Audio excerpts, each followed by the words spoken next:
Sorry. Ah, how y'all doing? How y'all feeling? It is Black Tuesday. In the stock market, the S&P 500 is down a whole 1%. It might be the nastiest day we've ever seen. No, in all seriousness, it's not great today. The market's pretty ugly and things look a little bit gnarly right now. I'm not gonna lie. AMC came out and fucking rugged me. I have a lot to say about the movie industry today. I'm just gonna say that much. Cosby limit down. Meta announced new glasses, and they're also working on a prediction market. Waymo was banned in New York City. Trump's pumping quantum. We have a bunch of mid IPOs. I have a whole section for the bear market. We have Cerebras earnings today in an hour. I'm an IBM, which we'll talk about a little bit. Retracing a lot of gains there. Tomorrow is probably the biggest day in a while. Right after market close, we're gonna have Micron earnings, which is kind of scary and a big deal. I sort of feels like a Punxsutawney Phil moment where it determines what's going to happen from here. And for the first time, Airmass is tweeting about selling. Crazy. I bought Micron yesterday, 1200 or something, and on that Anthropic news, and I held it up 15%, and then it started dumping, and I just put a stop loss in my entry. I was like, I don't want anything to do with this. And so I got out. Timing was weird around earnings, and I didn't really want to sit in it because I had no real thesis other than, oh, this announcement might give it some momentum. So we have not had any crazy special situation type of trades. It's really the only positions I want to enter right now. This week, so far at least, I've canned the board trades. But I'll tell you what, even though I'm not making the most money of my career in this market, I definitely am having the most fun covering it. There's just so much going on. We do have a war and oil segment, except it's no longer about Iran. It's about Cuba. We have some all-in stuff. We have a lot of stocks. We have Arthur Hayes' fund just posted a thesis on cards, which is crazy. And yeah, man, there's a million things going on. There's a million things to cover. I'm fucking enjoying it. We have market close in 70 minutes, which we'll flow right into. And let's fucking get it. I fixed my OpenClaw, and man, my life is just better with OpenClaw. I think. I think my life is just better with OpenClaw. Don't know what else to say. You know what I realized is that normal day-to-day life, you walk through with like infinite questions, curiosities. What is that? What is this? What does that thing do? What does this mean? And you never get answers to them because to Google is a little bit difficult. The lift is like a little bit difficult and you don't get your answer like quick enough. But the OpenClaw is it's just fast. GPT, especially instant GPT, is so fast that I found myself using it a lot more, and it's just really good. It just is really good. And it's not really good in a you're going to lose your job and this thing is going to like one-shot the world type of way. But it's more so like really good in a thanks, that was convenient type of way. General consensus of the public seems to be that AI is a one-shot, no-skill death machine. And it might be a one-shot death machine, but it's definitely not a no-skill machine. When I put no effort in versus putting effort in, the answers differ wildly. And so now all I can think about is I want to run in with Fable, man.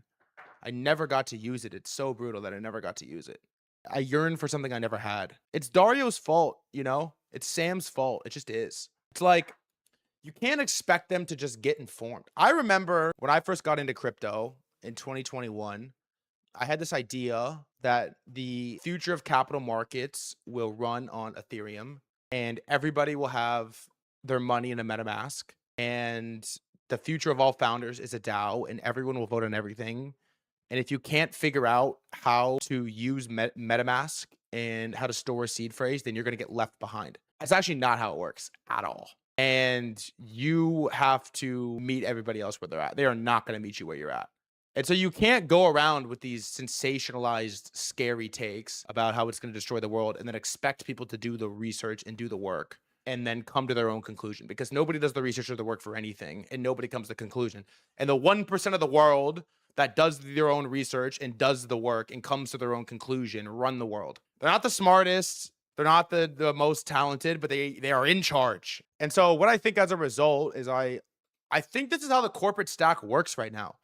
Is entry-level employees are frantically trying to figure out how to incorporate AI into their jobs because their bosses are demanding that they do it and threatening they get fired.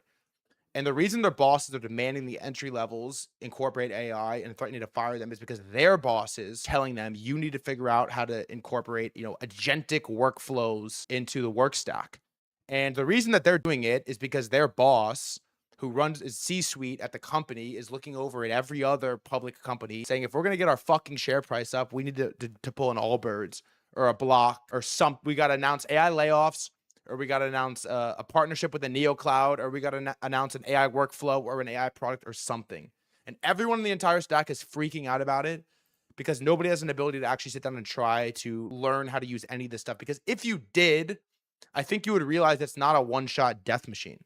Like, it isn't going to destroy the world. At least not right now. It might. It might. Totally might. But it's definitely not right now. It's nowhere near that ability right now. But everyone is being forced to, like, being screamed at to figure out what to do with it. And there's no, like, guidance. This is what I pick up from my IRL friends. Is everyone's like, AI. But everyone's like, what the fuck?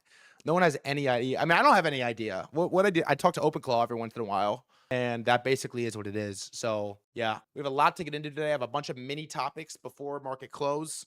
And the first thing I want to knock off the list is the anti-AI rhetoric is accelerating. And it's a topic I bring up every day now. And we're going to continue to bring up every day, which is that we live in a bubble. And in order to make money and position ourselves within this bubble, we have to understand the bubble that we're in, at least enough. Okay. And the bubble is everyone is suffering except asset holders, but like 1% of the world holds all the assets. And so 99% of the population is suffering and they're terrified of what's coming. That's a deadly combo. But 2028 election is going to be a knife fight for Republican and Democrat primaries amongst themselves and against each other as to who can be more anti-AI, who will promise to shut more things down, who will be more anti-AI, who will go against this harder, who will like ban more stuff, who will promise more to the crowd. And so I'm gonna read a headline, then I have a video. I'd rather risk cancer than see AI move this fast. I'd benefit if AI cured cancer, and I still want AI progress to slow down. Unbelievable headline. And so what I see is like I see all these you know where a pretty good comment is, a pretty good place to gauge sentiment and culture is Instagram comments. Instagram and TikTok comments. Instagram comments are a pretty good place to gauge where the world is at. And there is an overwhelmingly large percentage of the population that believes AI is like killing the environment. It's a crazy thought, but we're going back to this. Save the environment, use a Google search instead of ChatGPT. And so you'll really, if you really want to believe something, you'll cling to any possible narrative. And it's really bad. This is the current drinking water in Morgan County, Georgia. I don't know. Is this true? Is anyone here live in Morgan County, Georgia? Right after a data center was constructed, the Meta data center was constructed, the only difference between the clean water and this was that data center. I mean, that's just not true. I'm sorry. What? That only difference between crystal clean water and this is a data center. A data center. It's just a, I mean, it's a building. It isn't like it's not poison. You might not like what they're doing with it, but it's not poison. It's a building. You know what's crazy though is if I really didn't fuck with AI, I'm totally believing this shit. Totally. If I really was anti-AI, I'm totally rocking with this. It's a pretty irrefutable narrative. This is cold water pressure in the kitchen. This is where I fill up water for storage. Those are the things we have to fill up to flush the toilets. So you can see the sediment from the data center. Wow, and that's just from the water coming out of your faucet. Yeah. And this is what's in all the pipes. It's a year old. Yeah. All I know is it's getting bad. And I will tell you this. I have family in Virginia, data center state of the capital of the world. And they do have to deal with subsidies on energy costs. This should be dealt with. This is an actual problem. Everything's more electricity bills, oil, gas, everything is up, expensive. That they have to deal with. So anyways, if you don't believe me on the rhetoric, it's picking up. We're close to elections-ish. And I know, send Citrini analyst number 3 to Georgia and have him drink from tap water in every county because we actually have to know what's going on. So this just came out, Theo Vaughn, who I generally like. We don't want any data, bro. We don't want any, nobody wants a data center, dude. Nobody wants it. And the people that want them, to me, bro, they seem kind of evil. You know, you fall down and you get a bunch, you know, a bunch of loose data flies out of the factory or something now, and your kid's got, you know, he's got 5 episodes of Dutton Ranch or whatever stuck in his neck or something. It's gotten crazy. We don't want it. Nobody wants the shit. And so here's what I think. I really believe this. I think I really believe it. I don't know, but I believed it yesterday. I believe that some people know how to live forever. They've cracked the code. And so suddenly they have to put the rest of us, they have to lock us down. They have to. Because if everybody finds out about it, then everybody. What the fuck is he talking about? Nobody's going to be able to do it, right? There's got to be some people have to separate themselves. And I think this is how they're doing it. They're creating these data centers. It's all, I think, going to be, I believe, this is my hypothesis, theory, that it's all going to be locked in with these flock cameras or some company like this, Palantir. One of these companies going to be owning all of this information. You pull me in, though, with the flock cameras. You do pull me in with the flock cameras. You know I go nuts about the flock cameras. They're going to put it all in. We're all going to be locked down. Everybody, you're not going to be able to live or do anything that feels human, right? There's going to be. He's actually making a good point, but it has nothing to do with data centers. Like the three things he just said have absolutely zero through line. The flock cameras, the data centers, and living forever are like, he's just like saying buzzwords. The problem with conspiracy theories is that the people that are smart enough to actually anyone smart enough to orchestrate the conspiracy theory is like not spewing it. And so the only people that are actually pushing them are like a little bit fried. But he does make a singular point, okay? And someone, Rectal in the chat is talking about destruction of flock cameras. I've seen this as well. People like posting videos of them taking these things and breaking them, sawing them down and destroying. Have you seen anyone destroy a flock camera? And I just saw this came out, and it's kind of a big deal, which is Waymo's been defeated by New York City. New York City's not having it. It happened 2 days ago. Waymo is running into a major political roadblock that are preventing it from rolling out in the Big Apple. Opposition from local politicians, labor unions, and an influential and powerful taxi lobby is stopping the company in its tracks. And so this did happen with taxi unions when Uber launched. This did happen. This is a very good callback, and you are correct in saying that this did happen. However, there's something different about human versus human versus robot. Like if you're Zohran Mamdani, you need as many votes. You want as much positive approval rate as you can get. You're gonna take the easy wins, right? Like Trump had a very easy win. Let's go fucking say I'm the Bitcoin president. Cool. Got all the crypto rich guys. That was easy. Took no effort. You didn't have to offend anyone. You didn't piss anyone off. It's like a free vote where you don't have to offend anyone. And this is an example of that. Anti-AI, anti-robot. It's a free vote and free support that you don't lose. You don't have to offend anyone in the process. They're freebies. Like, why would you die on the hill of pro-Waymo? The only people you piss off are like a couple thousand people in San Francisco. And what I think Silicon Valley is understating here when we talk about AI taking over the world and robot eating the world is the pushback from the humans. Because in reality, it's like 99.9% of the population versus like 0.1. And in LA, people fuck these things up, dude. They burn them, they break them, they kick them, they smash them. They destroy these things. I don't know what the trade is on this. But again, I said this when Fable got banned. Okay, there is a barbell going opposite ways. AI technology getting really good, normal humans hating it a lot. It goes like this. All right, last thing, I'm going to move on. Do you remember when Cybertrucks came out and people were popping windows and scratching them and kicking them in, and then Elon started putting people on the chair? I mean, they were like putting people on the electric chair for the Cybertruck stuff. I mean, they were bopping people, bro. Yeah, they were sending people to fucking jail for touching these cars. And you know why it calmed down? Because they started throwing people in like federal prison. They're like, oh, word, you want to touch a Cybertruck? We're putting you in with JE. If you got a fingerprint on when they're throwing you in Maduro in the slammer, all of a sudden it's people don't vandalize Cybertrucks anymore. So I don't know. I spent way too much time on this topic, but I'm a little bit schizo about it because I think it's getting crazy. And let's talk about how AMC fucked up my trade of the year. Fucked up my trade of the year. These fucking idiots, man. Idiots. Okay, AMC finally goes up for the first time in like multiple years. I mean, it's been this is what the AMC chart looks like. Here's the AMC daily if you're wondering what this looks like. There you go. Look at this. I can't even draw it. Just down only. The most steep down only down curve I've ever seen. And so they just made an announcement that they are going, by the way, immediately after a $150 million dilution, stock is worth $1.3 billion. It was worth $2 billion yesterday. Immediately after concluding a $150 million dilution, they just came out again and they announced that AMC Entertainment Holdings announces pricing of $200 million registered direct offering of common stock. AMC announced today it has entered into a definitive agreement with certain institutional investors for the purchase and sale of an aggregate 95,250,000 shares of AMC common stock. The offering is expected to result in gross proceeds of approximately $200 million before deducting agent fees and offering expenses.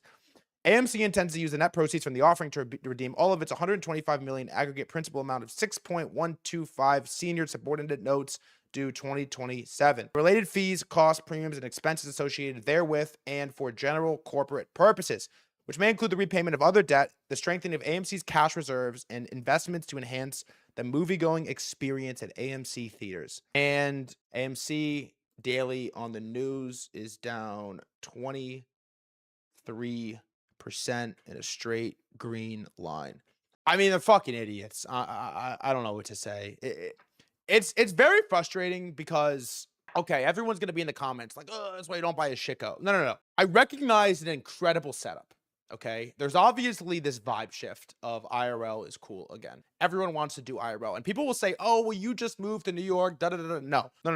IRL was dead for like 4 years after COVID, maybe even more. People are just now have fully adjusted and are getting back into the swing.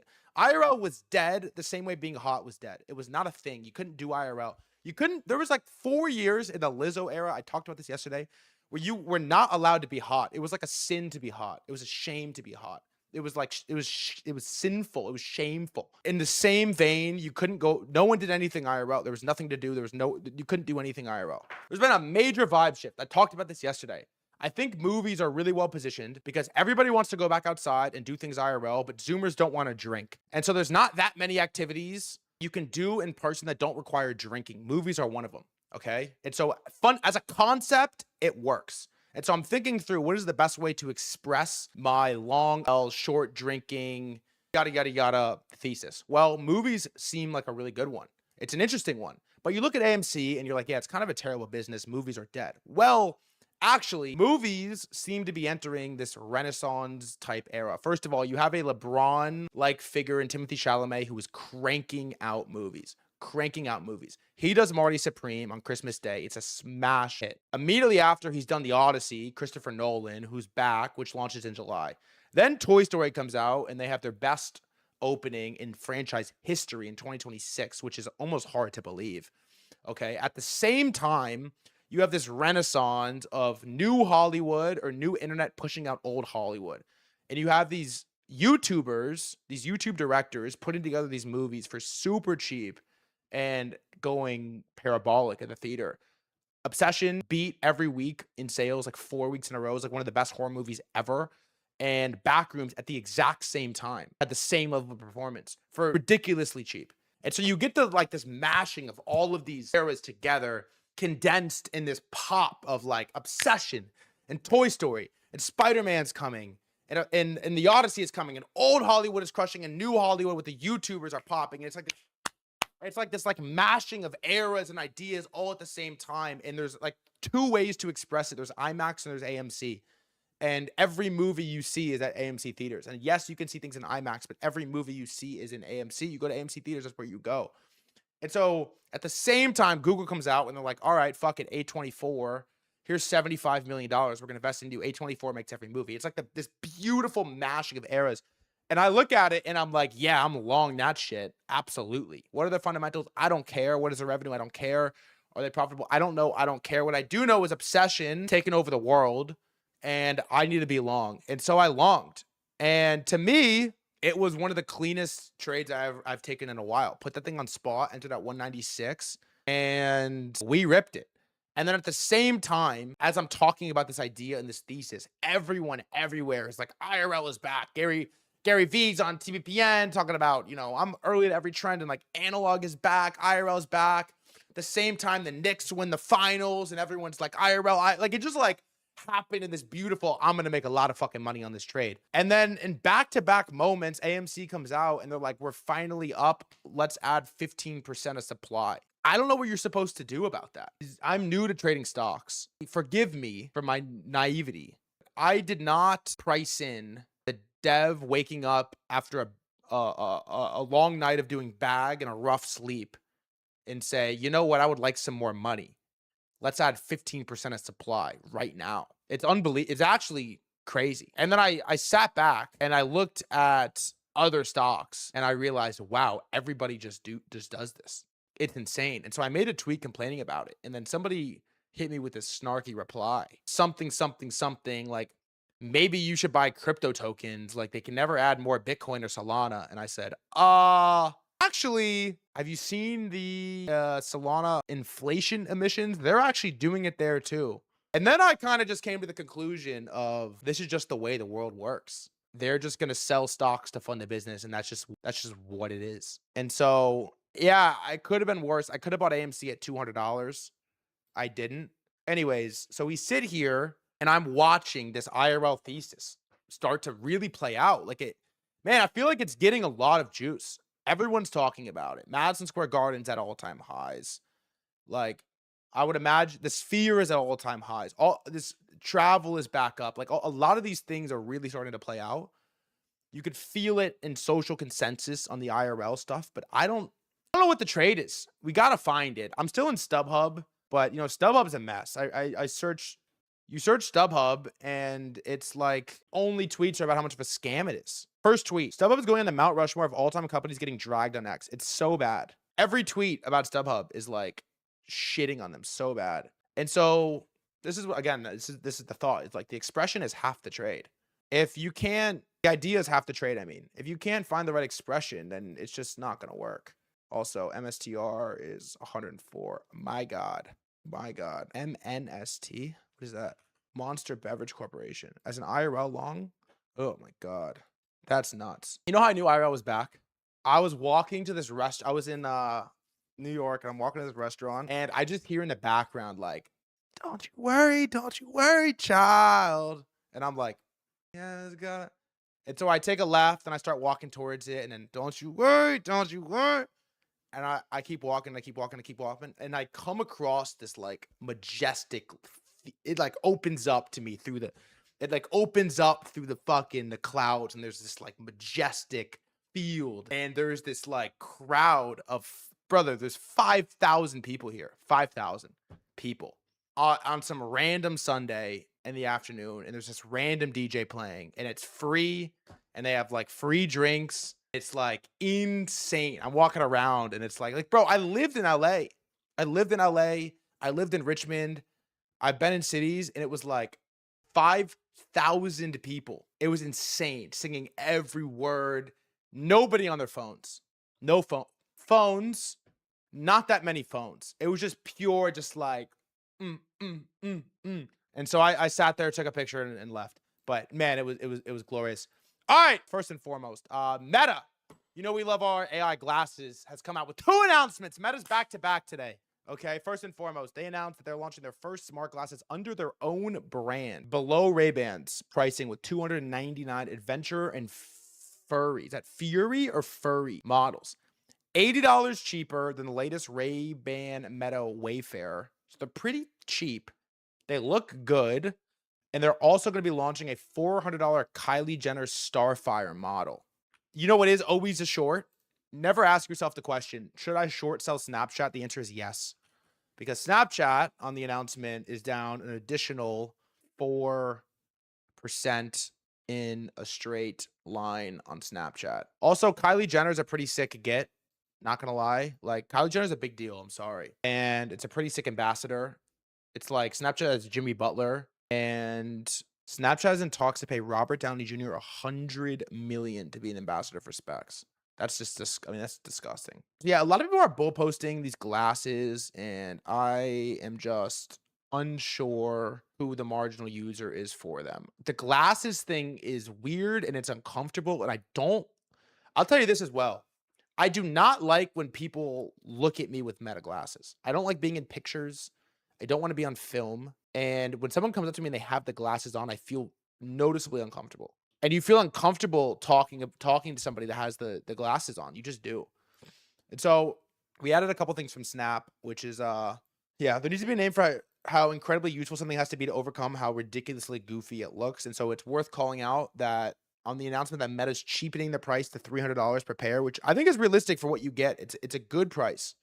These are $2,200. They might not sell a single unit. So Meta made another announcement today, and they are being directed by Zuckerberg, founder CEO, to create a prediction markets app. The app is internally referred to as Arena and would function independently from Meta's social networking apps, which include Facebook, Instagram, WhatsApp, and Messenger, said the employees, who spoke on the condition of anonymity to discuss confidential plans. Meta aims to grow the app by leveraging its large social networking audiences and directing them towards it, they said. So Meta had 2 announcements today.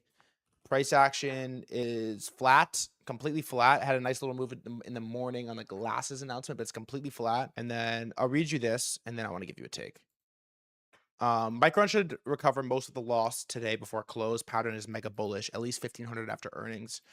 If you have a 20% pop after hours, may be worth selling. Then we buy Meta all in Thursday or Friday. Now we have as much as 4x as much Meta as compared to before this trade. So people way smarter than me are bullish. I look at Mark Zuckerberg as a couch quarterback, and I think to myself that suffers from the same problem that I have. Actually, me and Mark Zuckerberg are very similar. Unbelievable, top tier, world class, irrefutable ideas, really bad execution, just subpar execution on these ideas. And you look at it and you're like, okay, number one, Meta. First thing that they launched that gets crushed is they launched a stablecoin called Libra, I believe in 2018, 2019. It gets blocked by the US. They don't let it go through. Zuck gives up on stablecoins. Now Tether is, what's Tether worth? Tether's last valuation is like $400 billion. That's a huge miss. Swing and a miss. Fine, it happens. Next is they go all in on the metaverse. Honestly, correct. Good idea. Makes sense. Made sense. Will probably make sense again in the future. Timing, bad. Top tick. They never build anything real. They try to do this like VR stuff. Doesn't make a lot of sense. The only good thing that came out of it was the name Meta. I think it's a great rebrand from Facebook. It's much more than just Facebook. Great rebrand. But timing of it, bad. Idea, decent in theory. Timing of it really bad. That's a miss again. Then they come out and the AI race is super competitive. It's not clear that everyone's going to be like this frontier lab yet. 2023, they released Llama 4, fully open source. I will never forget. I was with my good friend, especially at the time. I used to see him a lot more, Began. And he's this really talented AI developer. I'll never forget. I was with him when Llama 4 dropped, and he almost like started crying because he was so happy and grateful that they released open source model. It's like, oh my God, they're going to save AI. And they release it. It's not that good. They basically stop what they're doing. They realize the economics behind it kind of stink. They go, they buy Alexander Wang. They go all in this, like, I don't know, data labeling thing, spend billions and billions. They buy everybody in this race for super intelligence developers. And then it sort of fizzles out. And then 2 years later, ZPU, GLM 5.2, and Minimax, and DeepSeek, and all of these like open source models dominate. Meta's nowhere to be found. And you're like, idea, unbelievable execution. Like, what happened? I don't know. It's like thing after thing. The glasses are cool. They crush the glasses. Glasses are cool, but it feels like thing after thing after thing that you get the idea really right, but you execute it terribly. And it does start to wear on you because you start to like, I think you start to question yourself a little bit. We'll see, but they launch in prediction markets. People that are way smarter than me really like Meta. I don't know. I think Meta's cool. Instagram continues to just be a behemoth, unstoppable. I don't use Facebook, but I would imagine they would be back at some point. And last one is Threads. Huge miss on Threads. That was a fucking miss. Threads was a huge miss. I forgot about that. Dude, I just went to fill up my water and the water pressure was fucking a joke. It better not be one of those fucking data centers. Are they doing this in New York? It better not be those goddamn data centers, man. Oh, sorry, right now it's Mark.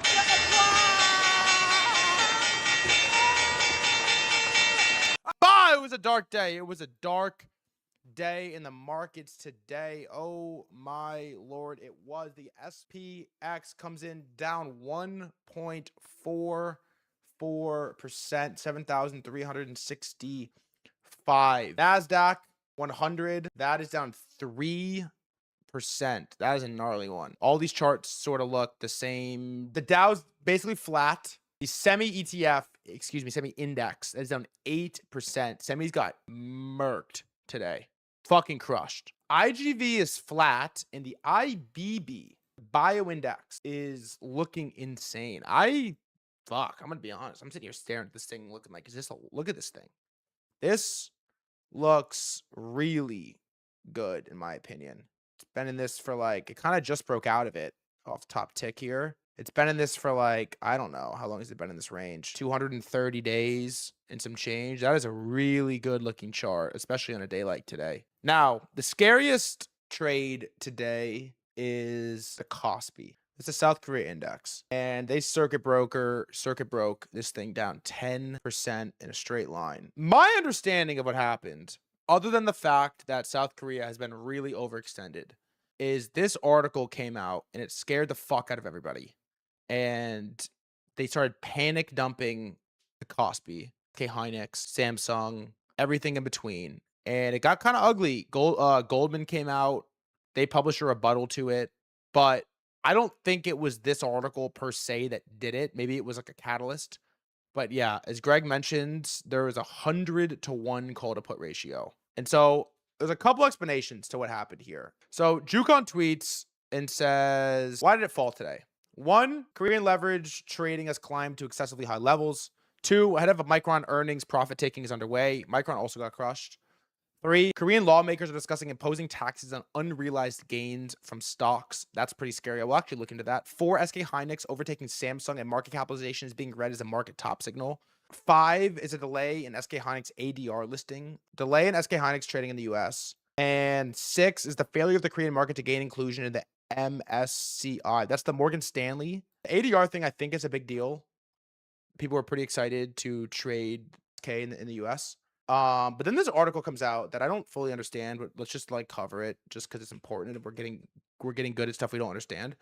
Is SK Hynix shifts to commodity DRAM as margins top HBM, high bandwidth memory, opening Samsung HBM chance. Give me a super tight summary on what this article means and why it would be bad for South Korea market. And I'll read you the Goldman thing after. So SK Hynix is basically saying we're already running HBM. Instead of building even more high bandwidth memory capacity, let's make more regular DRAM because it's insanely profitable right now. So they're slowing the move from HBM3E to HBM4, getting more wafers capacity to commodity DRAM, trying to maximize near-term profits. It could be bad because the market currently values SK Hynix as the NVIDIA HBM winner, not a cyclical memory company. So it could be interpreted that HBM demand is weaker than expected. Rubin demand may be softer, and then Samsung gets a chance to catch up. That's a cool one. If SK slows down while Samsung executes, Samsung share rises, SK share falls from 57%, HBM moat narrows. Cool. So this comes out, and then the markets just start like fucking dumping, bro. They start getting crushed. And Goldman Sachs publishes a response on it. So from Bloomberg, Goldman Sachs sales desk remains bullish on the earnings outlook for Korean and Taiwanese memory chip makers, despite a local media report on SK Hynix slowing its pace of HBM4 production expansion. So they're saying the sell was primarily flow driven. In Taiwan, we saw huge funds unwinding positions today, while regional peers such as Samsung, SK Hynix, They suggest that memory makers are not actually halting HBM progress, but pending ongoing NVIDIA's verification. Also, in case you didn't know, DRAM is currently more margin accretive. So, yeah, I don't know. It was sort of published as it's not a big deal. Goldman Sachs comes out and writes a report on it. But I think it was just, look, I think we're sort of reaching a point where any sketchy news, any direction is leading to some level of panic in the market. Like, people are ready to fucking dump stuff. So we'll come back to Korea, but I wanted to just like outline it really quick and we'll get back there at some point. But the market is just like, the thing about when people feel like it's overextended, they're ready to panic on some type of dump move. So anyways, circuit breaker for South Korea on this article, plus general fear. And the IBB is the biggest winner today. Crypto looks terrible. Bitcoin looks awful. It just like paints head and shoulder patterns on high time frame, low time frame, medium time frame. It's 62.3 right now. Hyperliquid also doesn't look great, honestly. You have this like this double top. All these charts, it kind of looks just like NQ or NASDAQ. Looks like ES and SPX. Like they all kind of have this little pattern here, which is not great. I think Zcash is probably the worst. 420. Near doesn't even deserve to be on this list anymore. We're gonna take it off. What's wrong with the double top? Well, The double top usually precedes a significant dump. That's the problem, I would say. Is that you get this like, you know what the nastiest double top of all time is? I'll show you. Here's the nastiest double top of all time. Right here. Look at this. Look at this. ETH has a pretty bad one, but this was bad. Coin goes on this crazy run. Dump it down 50%, and then it makes a new all-time high by like a tick, and then it just goes straight down. Industry collapses. That was a I didn't mean to do that. That was a classic. ETH, I mean, crypto is so horrible right now. I don't pay attention. I'm really not paying attention. They tried to do the Solana Summer thing. I was relatively interested in Solana Summer, but it's just, there's no reason for it to happen right now. There's just not. I'm sorry. That's ETH, and then Sol is back under 7. It looks, I mean, Sol looks terrible. Sol looks like the worst one. I never got it. It looks like the worst one. Metals, Chads. We're going for new lows. Silver, it's awful. Lowest it's been really since the initial pump in December. Gold, awful. And copper is looking like it's ready to lose it. I never got long. Pump never really happened. It looks like it's ready to lose it. The VIX was up 13% today, which is pretty crazy. And Stretch, Michael Saylor looks like it is ready to die. Oil, first and foremost, crude oil comes in down 0.68% to $73.36 a barrel. Brent oil 76.875 a barrel, down the same amount. Palantir, new lows. Palantir, lowest it's been since May of 2025. It fully retraced the Trump pump, and it is in a really tough spot if you are a Palantir bull. Big tech, big semis, big AI. All right, starting with IBM. I do have a position in IBM. It's the biggest gainer today. It is up 5%.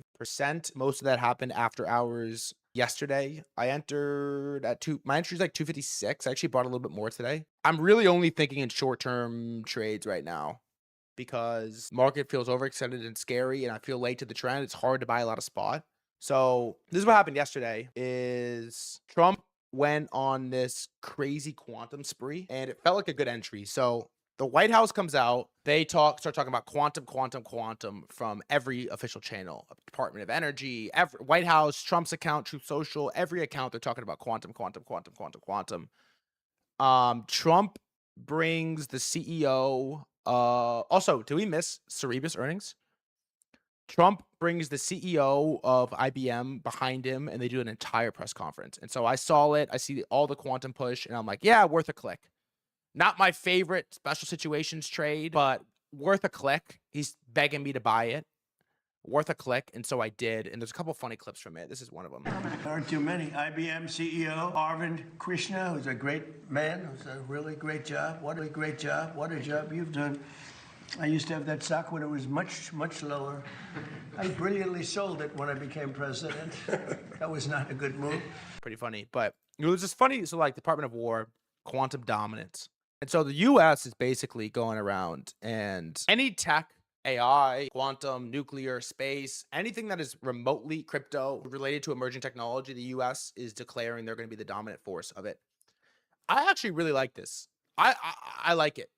And I think it's great for American companies. Now, I saw this tweet. I think it's a pretty good one from Rune, which is, a lot of people think quantum and AI are roughly the same thing on the same order of importance, just shooting darts in the sci-fi somatic space. I mean, yeah, I don't know if how many people in the White House really understand quantum computing, but relatively irrelevant. I think their strategy around quantum is pretty good, which is like, just start giving the companies money. The biggest one was IBM, which I have a small position in at 224. So it's up a bunch. The second biggest was GFS at 66 to $83 right now. The third biggest was QBTS, D-Wave, long time ago, right? $19 is at 25 now. The fourth one was Rigetti, got 100 mil, or GTI. $16 is at 21, up a lot. And the final is INFQ, which I think is the most random on this list. Kind of came out of nowhere from what I understand. Reflection. But this was very cheap. I mean, this was at $11, at $15. And so all of them are up like 40, 50% since these grants went out. And I think, look, I think if Trump has said one thing, you got to take him at his word on stock prices. If he says it's going to go up, it's going to go up. If he says it's going to go down like oil, it's going to go down like oil. And so quantum is traded very well. And then we have the new one, Continuum QNT, which was up, oh, wow, 13% today. 13% today. So I don't have much conviction in anything right now. I'm only interested in these short-term thesis changed type of plays. And I liked the IBM click. It felt like a good time to click some IBM. He's shielding it really hard. It's back in the picture. They did this like coordinated push from all White House accounts to shill quantum. And that to me is the type of stuff I get excited about. I don't care about earnings. I don't care about I care about thesis changed or everyone chilling it. That's the type of shit I get. I care about momentum narrative. I get fired up for that. One positive tailwind you have is that the government is really afraid of quantum and it cracking cryptography. And so it's optimistic for Bitcoin. I'll say that. It's optimistic that they're going to get something done. But anyways, that's my IBM trade. That's the quantum, and that's the biggest gainer. Second is Cloudflare, which was down yesterday and is back up 3% today. Dell is up 2. That's a Trump stock. Microsoft up 2. Snowflake, Adobe, Cerebras, which did we have earnings? Let me know when it's out. SpaceX had a interesting day. It is hit all-time lows of 147. It was lower than top tick or first tick on IPO day. I know it's just 4 p.m., but it's past 4 p.m. It's currently 156.74. Amazon flat, Meta basically flat. Biggest losers, SanDisk crushed, down 14%. Now, I'm assuming the SanDisk crush is the same as the Micron, like just following the memory crush, because Micron's on 14%. I kind of got lucky, man. I longed it yesterday on Anthropic News, and I got the fuck out at break even. It started gapping down last night. Got the fuck out. Made $100 or something. Fully got out. So Micron earnings are tomorrow. I think we're expecting a giga crush, but anything less than a giga crush, and I think that we are in trouble. My ARM's down 10. Marvell is also down 10. QCOM down 8. ASML down 7. Bloom down 7. Intel down 7. Space crushed. Redwire down 6. Fly down 6. Space down 6. Tesla down 6. Tesla 380. Not good. Tesla. AMD down 5. Oracle down 5. Rocket Lab lost 100. That is down 5. Google down 1. Apple down 1. Now, potentially the story of today is decent performance on the mags. I have this section called bear market, and I put this in the pit yesterday. I said mag 7 looks awful. I don't know how much it will drag down indices, but it's a very noticeable problem at this point, right? It's like it's very, the thing about crypto that gives you edge, I think, is you trade so many cycles because they happen so fast. And so we know when the big caps get really weak and you can't pump them anymore, it costs too much money. You take the same amount of money instead of barely pumping them, and you pump something further out, high beta more. And then when you can't pump those, you go further and further and further and further and further out. And we've kind of like given up on big caps move too slow. Mags move too slow. We're uninterested. It feels very similar to like what an alt season looks like. And when we decide Bitcoin is like too easy to outperform, and it's usually not great. Like you would like to see some Nvidia 5-10% days again. So we'll see, but it look, I don't know if you could say, is there like a ticker, like mags ticker? Is like a mag 7 ticker or no? Thank you. They're down 1 point. Yeah, I mean, it looks terrible. It actually does look terrible. It's just called mags, down 1.37% today. But I don't know, for some reason it felt like a fairly significant day that, like semiconductor 3x ETF is down 23% today. Mags is down like 1. It felt, I don't know if you want to say relative outperformance, but it felt like it did relatively important PA today. So Amazon's a pretty ugly one. It's on 15%. It's a pretty ugly one, but I don't know. It's going to be something to monitor. Like if these things can't go up anymore, if there's no way for these things to go up anymore, market's probably in trouble. All right, more of our consumer names and some SaaS. Biggest gainer is Zeta, that emit stock. I haven't said this out loud in a while. StubHub, number 2, surprisingly good PA on StubHub. I'm not going to sell here. I'm going to try to actually do some DD into what I could buy better to express my IRL long-term thesis. But I like the way StubHub looks today, up 4%. Lululemon, the Michael Burry stock, is up 4%. See, biggest loser by a lot, down 25%. That's just awesome. Texas Instruments down 9. Enhanced Games down 8. MicroStrategy down 5. Check out HPE. That had been crushing it. Isn't it just HP? No, it was HPE. Yeah, it is HPE. Whoa, that's an interesting chart. Coinbase down 4, Snapchat down 4, Nebius had a weird day. It's down 3, Reddit down 3, Uber down 2.5, despite Waymo getting banned from New York. Hood, that's down 2.5. IBKR down 2, Nike down another 2%. Eli Lilly looks decent, and Hims. Anyone you're long Hims looks really good. Down 2% today, but it's pretty fucking strong. All right, our IRL index, StubHub leader, he's up 3%. Formula One is up 2. MSG is up 1.5, new all-time high. It's a monster. The Sphere, new all-time high. Royal Caribbean, Madison Square Garden, the other, not the entertainment, but the arena is flat. Oh, that wasn't Formula One, that was Six Flags, up 2%, excuse me. Formula One is flat. Live Nation down 1.5, and the AMC down 24%. Yeah, look at this though. It's MSG the arena. No, it's MSG Entertainment Group. Unbelievable stock. This thing is. Look at this way this thing trades. News. Cerebras announces multi-year deal with OpenAI, valued at over $20 billion. That'll do it. Is that a fucking bid? What's the market cap of Cerebras? Does that make it a bid, my friends? What's the market cap of Cerebras? 40 billion. They just announced a $20 billion partnership. That's insane. Oh my god, he's fucking late, dude. He's late. Come on, man. Lock the fuck in. Is it a trade or no? All right, anyways, we can keep going. We have more stuff to cover. That was all. I think we covered all our stocks. Yeah, we did cover all stocks. All right. Real quick on-chain check, because Arthur Hayes' fund just showed cards. I just want to check cards. Did nothing. 75 mil, not bad. Pins 11. Wave, are you long? I know you liked it. TCG, mooning 8 mil, and Asteroid maybe 45 crushed. Mid IPOs. We got 2 of them on the rise. And first and foremost, Uber-backed Lime is seeking $180 million in a U.S. IPO. Lime plans to sell 6.7 million shares at $24 to $26 each, while selling shareholders offering another 276,000 shares. At the top of the range, Lime would be valued about $1.7 billion. Brother, they are IPOing everything nowadays. I think that these rideshare bikes is one of the worst businesses in the world. It is one of the worst businesses ever. They're too expensive. They are not a meaningful replacement for the subway because they cost too much. And I don't know if you've ever driven on one of these, but they're only popular in the city. And they are fucking dangerous, brother. They are dangerous. Driving an electric bike through New York City is actually one of the most dangerous activities. You want an adrenaline rush? Drive through Manhattan on a city bike. It is one of the most dangerous things you could do on the weekend. Seriously. Also, there's this.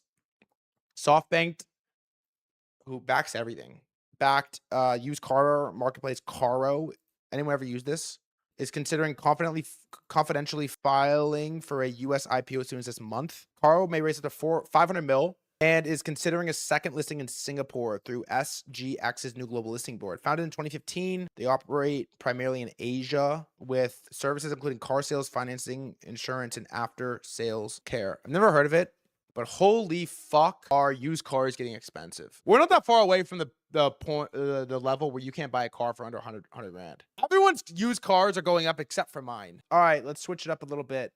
War on oil has now switched. It is no longer the Iran war. It is the Cuban war. Despite their protestations and false statements to the contrary, coupled with the drumbeat of the fake news, which is doing everything possible to make the U.S. victory as small and insignificant as possible. Yeah, you can send it. Just link it. It'll block it, but I'll click it. Iran has fully and completely agreed to the highest level nuclear inspections long into the future. Infinity. This will ensure nuclear honesty. If they did not agree to this, there would be no further negotiations. Based on this and other major concessions being made by Iran, I have agreed to allow the Hormuz Strait to remain open with no further naval blockade. That is Hormuz. Second, is the situation in Cuba is developing as the island's corrupt, brutal, and anti-American communist regime continues to prioritize its own total control over the freedom, opportunity, and basic well-being of the Cuban people. Marco Rubio, the Cuban military-controlled conglomerate GAE has persistently served as the main vector for regime elites to steal the island's few resources, diverting them for repression, anti-American subversion, and spying instead of schools, power plants, and basic necessities for the Cuban people. Today, I designated additional GAESA network entities associated with moving both its money and its physical assets, as well as entities responsible for exploiting Cuba's mineral and metal reserves for ill-gotten profit. Anyone providing services to these sanctioned actors is at risk of being sanctioned themselves. Foreign banks and other companies that provide services to these entities should freeze those activities immediately. Okay, I don't know anything about Cuba. The same way I knew nothing about Iran when we first started. And so we're going to have to run that back and become experts on the Cuban government. Right now, there's a poly market for Miguel Diaz-Canel, out of leader of Cuba by, and this would be, I'm assuming the leader of Cuba. Assuming, yeah, looks like the leader of Cuba. This has not a ton of volume, but enough. $2 million of volume. There's a 52% chance by December 31st. So I was trying to figure out, like, is there a trade on this? And you correct me if I'm wrong, but the data that I gathered is that Cuba is not a threat and they don't have much of anything. And nothing really happens if we take Cuba from a market standpoint. Like, there's not like an oil threat. It's just like nothing really goes down is kind of what I gathered. But we are going to cover it because we're stock commentators, we're geopolitical commentators. We're a little bit of everything. Tesla had this investigation, but it was found out not to be full self-driving. So it's a nothing burger. Taiwan is also in like panic right now, the market. All right, summary from Bloomberg AI. Andy Chang, a 26-year-old unemployed man, has bought $60,000 worth of Taiwanese tech stocks with borrowed money with advices of others to, quote, buy any stock and you will make money. Second, the Taiwanese market has rallied over 100% in the past year, with teenagers opening brokerage accounts with trading volumes crashing firms' websites, fueled by money borrowed at rock bottom interest rates. Number 3, some experts, including Professor Dakran Wu, warn that the market is clearly overheated and a sudden sell-off could trigger devastating losses for young investors, while others like Chang believe the rally has substance and will continue. And so there's an excerpt that's quote tweeting Andy Chang and says, when I caught up with my Taipei-based VC friend a year ago, they were here for YC Demo Day. They basically told me this, that everyone in Taiwan was euphoric and didn't do much else except trade stocks.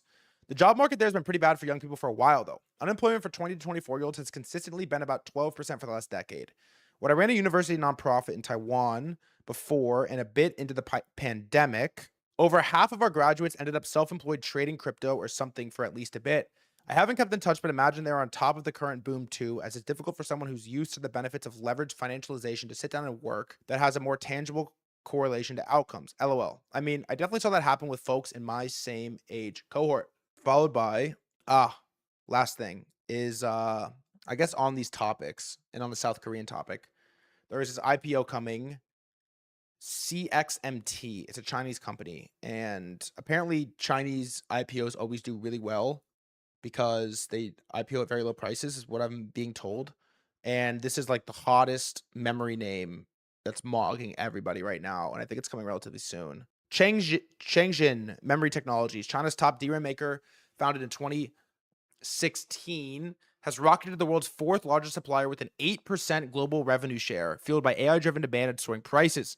The Hefei-based firm turned profitable in 2025 and eyes over $50 billion in full year 26 revenue, as its wafer capacity surges towards 350,000 per month, now advancing towards a blockbuster Shanghai Star Market IPO to raise $4.1 to $4.4 billion for expansions.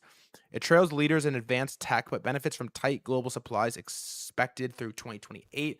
So I would have never even heard of this if we didn't do the stream. So that's why we do the stream.